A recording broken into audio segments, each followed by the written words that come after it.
Hello and welcome to another video and podcast from Fantasy Football Scout. My name is Joe and today I'll be constructing the perfect team for Game Week 30. Well, whether you think that's perfect is another matter, and please do leave your views on the best players that I perhaps should be getting in the comments section below. Before we get stuck in, please do press that like button. It does help us out, and do leave us a lovely review if you can, wherever you receive your podcasts, and do remember to subscribe, keep updated with our latest videos and podcasts at Fantasy Football Scout. So first of all, this is a free hit team. So it's not the team that I will be going for the rest of the season with, for example. So it's essentially, it's the best team for Game Week 30. But I do think this will be useful for those who are wildcarding in Game Week 30, and there's quite a few of you out there. And also for those wildcard in Game Week 31 and 32. But I don't want to think too far in advance because we don't know what's going to happen with the FA Cup as well. So this is sort of a pre-FA Cup. So hopefully this will get your mental juices flowing ahead of that. Some of the players I mentioned will actually be handy for wildcarders though. They're not just for Game Week 30.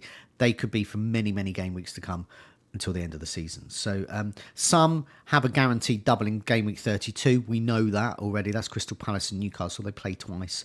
And they could also be very handy in Game Week 33 as well, depending on what the FA Cup results are. And that could also include Crystal Palace as well if they get through their tie. So I'll flag those up towards the end or along the way. So firstly, the planning. Best thing to do, have a look at the fixtures. So these are the fixtures for Game Week 30. I've used the Fantasy Football Scout members area for this, the season ticker, just sorted by difficulty and put the ones with the easiest fixtures at the top. So they really should be the teams we're targeting here. And there's plenty of choice. And luckily, there's plenty of choice of players from good teams against the three worst sides, which is Southampton, Leicester and Ipswich, the promoted sides. These are probably collectively the three worst promoted sides we've had. I think Ipswich are marginally better, but they're losing and they're conceding a hatful of goals as well. So I did a video a few weeks back on the importance of targeting those sides. So I hope some of you saw that. If not, go and have a look at that. It's look at Fantasy Football Scout on the YouTube channel and look for promoted sides. Key that in or something like that. But that just shows the advice of that. And those that followed it last week, for example, we free hitted or got players in. They did very well because those teams that played those promoted sides did enormously well. Bruno Fernandes, for example, got one of his highest score of the season. Promoted side, that's what the power is. So we can see a Crystal Palace play Southampton, great, stock up on them. Bournemouth play Ipswich, great, stock up on them. Man City play Leicester, great, stock up on them. Liverpool play Everton at home, Merseyside derby. So I do think a little bit of Liverpool could be needed there, especially Mo Salah.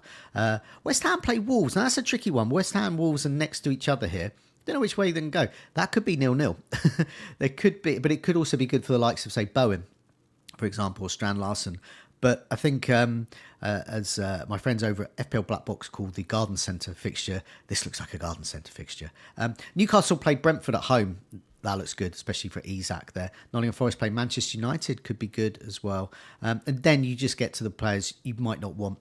Brighton assets against Aston Villa, that could be quite good. Brighton are on a really good run of form. Aston Villa aren't as great away from home. Chelsea against Tottenham, remains to be seen if Palmer's here back, but I don't think I would put him on a free hit. Arsenal against Fulham. Sorry. Arsenal against Fulham could be okay, but I think I prefer the sort of security of good players from good teams against really bad teams as well. So let's have a look at the team. So what I'll do is I'll show you the whole thing and then I'll go through it position by position. For the team I'm showing you, I've done it from my team using the planner tool on the mobile, on the app version of the members area of Fantasy Football Scout as well. So I've got a value of 105.7, I think I worked out, which I've seen way better than that, and I've seen way worse than that as well. So hopefully that's sort of in the middle of like a really good value and a really poor value. So I'll also flag up some of the sort of cheaper options as well. But I found it quite easy to construct a team that was for players that wildcarders could look at too, but also that good for Game Week 30 as well. So let's have a look at the team then. Okay, so this is my team. And using the planner tool, it's got a expected points rating of 65, which is very good. I very rarely get much higher than that. And that probably means that hopefully is quite conservative. So, you would get much more, maybe 70, 80, or certainly above the average, significantly above the average. As you say, I've spent 40 points there if I'd have made that in my actual team. So it proves how far away I'm from this. But I actually quite like my team. And I'm sure I'll discuss that next week or the week after, ahead of the Gameweek 30 deadline. Well, I think I'm doing team reveals, hopefully with FPL General. He should be back, and also with Tom Freeman as well. So I'll probably, I'll talk about my Gameweek 30 plans a little bit in that. But it'll be more about them. So I've got 0.7 in the bank, so I didn't even need that 0.7. So it's 105 million with obviously value built up there. And it's got a 99% rating, which pretty much means I couldn't do much better than this. I don't think I've ever got 100% on this, and I don't even know if it's possible. But according to this, I don't think I could do much better as well. So, okay, we'll go for goalkeepers first. In goal, I've got Jose Sarr and I've got Areola on the bench. And because I said it's the Garden Centre game, there's a couple of reasons I've gone for them specifically for Game Week 30. If any game can be a 0-0, it'll be this one. There could be potential for save points here. I think Jose Sarr at home just has the edge, as you can see from the expected points here. He's expected to get 3.4. And Areola 2.9. Areola is so cheap as well. I just got him in because he's cheap. You could go for sells though. I do think if you've got the money, and I think I probably just have here, maybe, I would go for sells here against Manchester United. But nevertheless, I do think I think it's a much of a muchness really. Also, another reason I did a video with Scott earlier in the week looking at the sort of best players so far in 2025, and most of the key names for goalkeepers who had very strong minutes per save, clean sheets, etc. so far this season, they got not very good fixtures. Flecken, great for minutes per save, the best this season. He's at Newcastle. Sells could be good, minutes per save strong, but he's 5.1. So if you've got the money, do spend that. I think I just about doing this one, so I'd probably go for Sells here. Edison expensive, Allison expensive, Raya expensive as well, and I think I'd prefer to spend the money on attacking players. And Henderson at Crystal Palace. The reason he's not there, and he could be against Southampton, is because of my defence, and I prefer Munoz there. So let's come to those defence then. So in defence, I have gone for statistically 2 of the 3 most attacking defenders in terms of minutes per expected goal involvement in 2025. And that's Munoz. His minutes per expected goal involvement every 373 minutes. Basically, that's pretty good for a defender. He's had 7 shots inside the box, created 14 chances this calendar year. He's got a goal and assist, 4 attacking returns, and 5 clean sheets. This is great. So he's rating. I've also got in Gvardiol. He is 3rd in that list in terms of minutes per expected goal involvement. He's also got a goal this season, but he's had 5 shots inside the box, created 6 chances.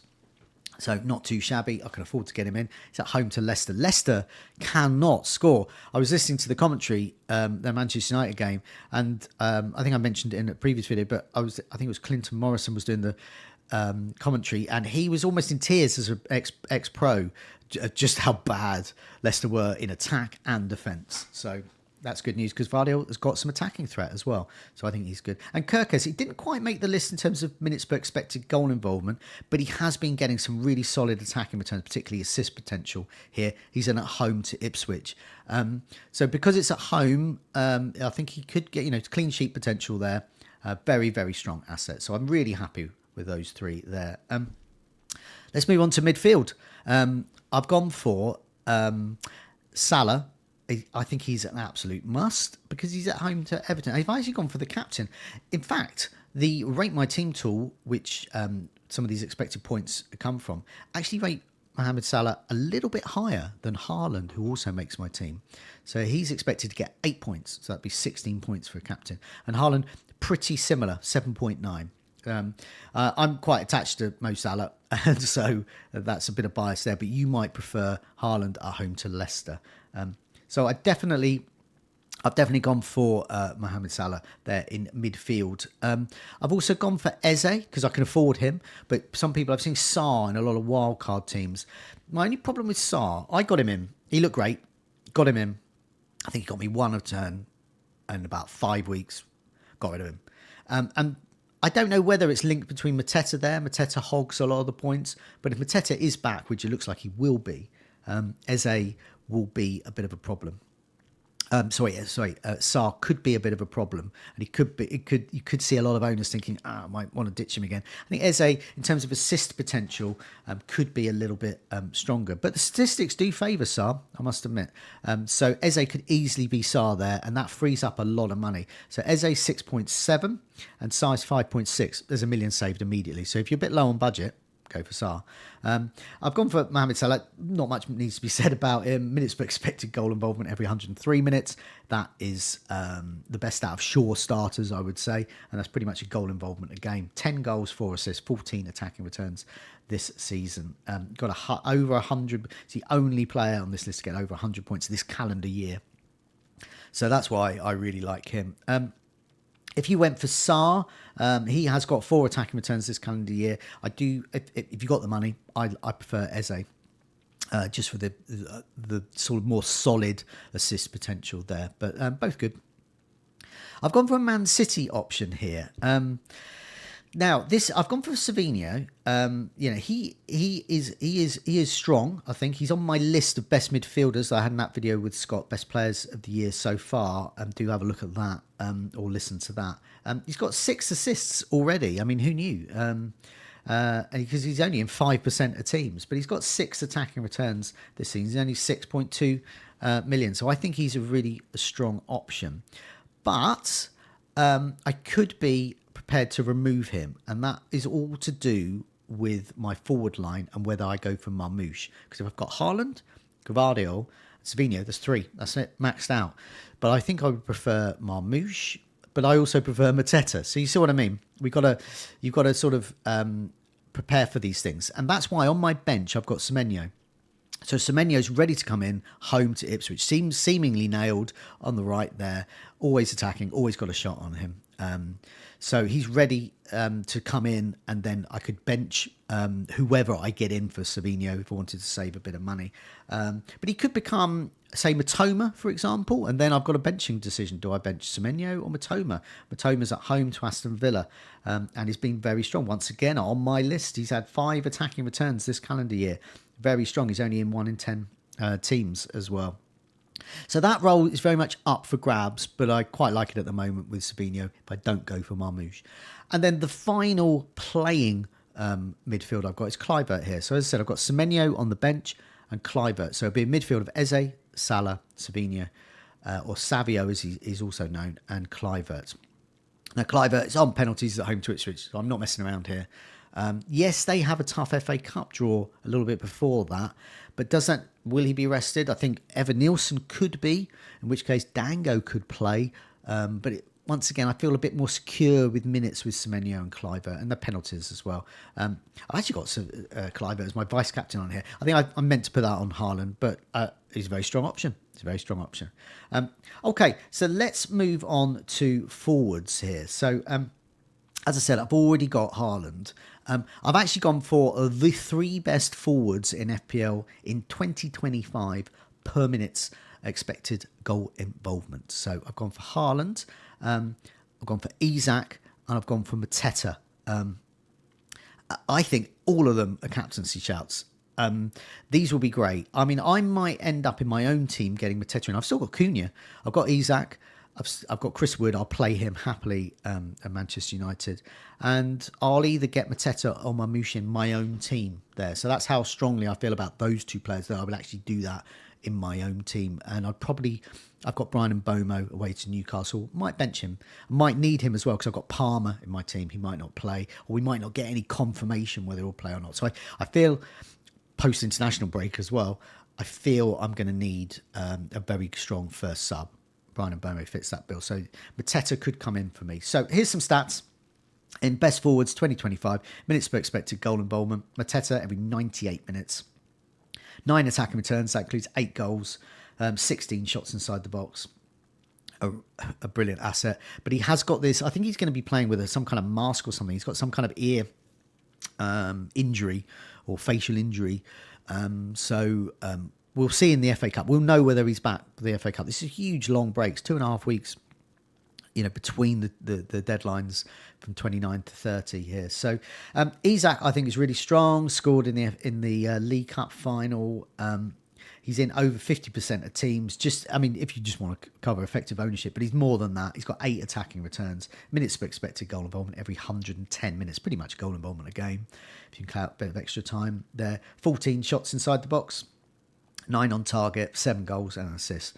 Yep, he's straight in. Home to Brentford as well. I don't know if you saw the Brentford game when they were away, where I think Isak did okay, but he could have done really well. There was a time when he could have rounded Flecken and scored, and there was another time that he had a very clear, very good big chance to score. He could have run away with an absolute mega score in that game. I think he might be up for it this time around.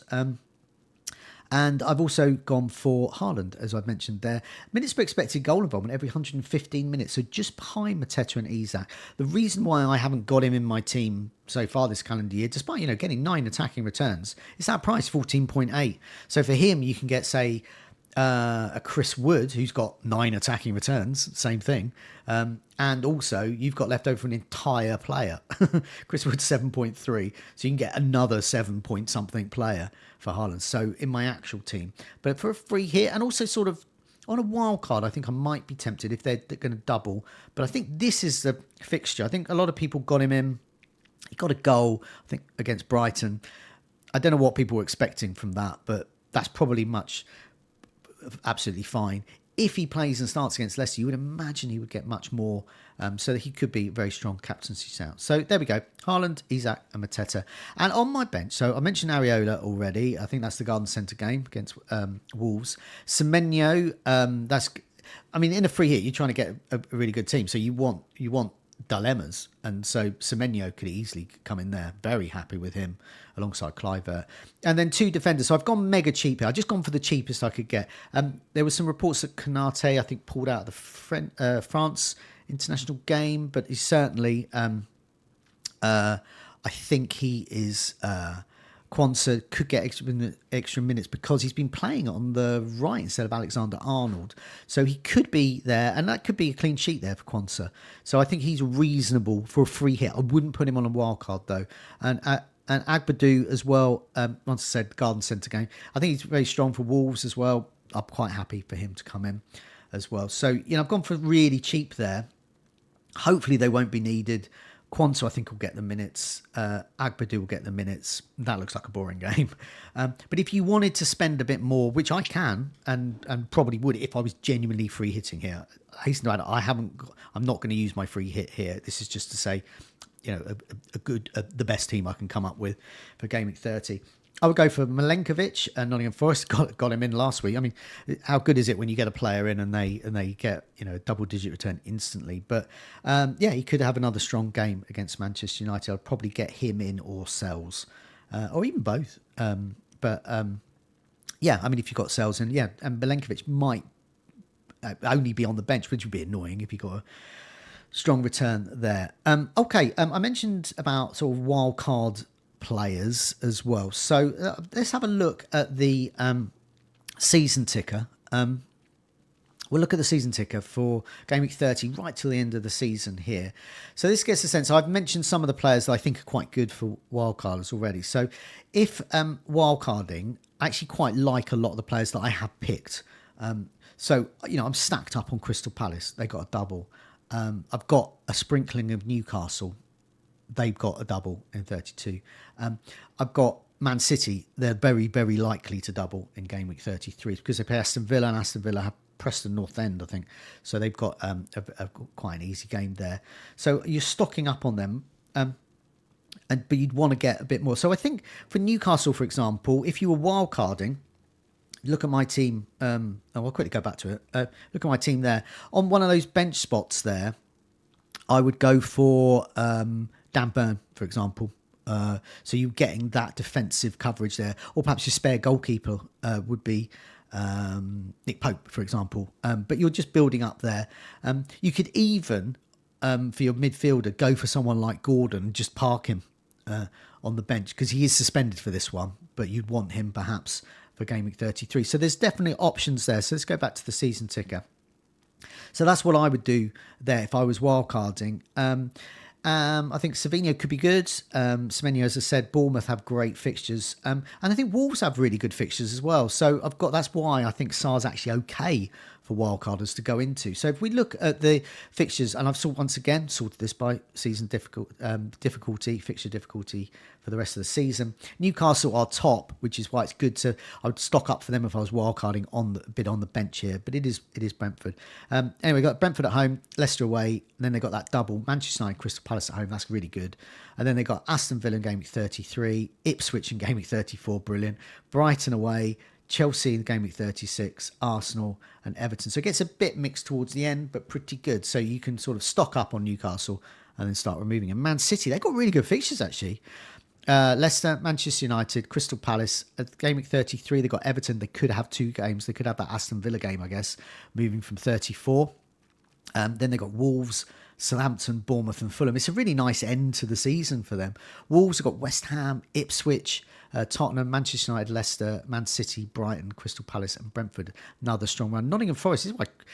I don't know what to do with Chris Wood at the moment because basically his share of the point, I've no problem with him. I've no problem with Nottingham Forest, but I do in terms of FPL points. If they're being shared around Elanga, Hudson-Odoi, Gibbs-White, etc., then perhaps I could look elsewhere. And as I've said, there's players like Mateta, Isak, Haaland, even Marmoush, so they might be a little better going forward. There, Arsenal's fixtures are quite strong. Bear in mind, Saka could be returning. In my head, Palmer's when I wildcard, Palmer's just going to magically turn into Saka when he's back, and so that price point is there, ready and waiting. Meanwhile, Fulham, Everton, Manchester United, Brentford, Leicester, and Chelsea all have the worst fixtures for the rest of the season, which is handy, and which is why I haven't really gone for any of them. Because luckily they've all got really poor fixtures in Game Week 30. Apart from Chelsea at home to Tottenham.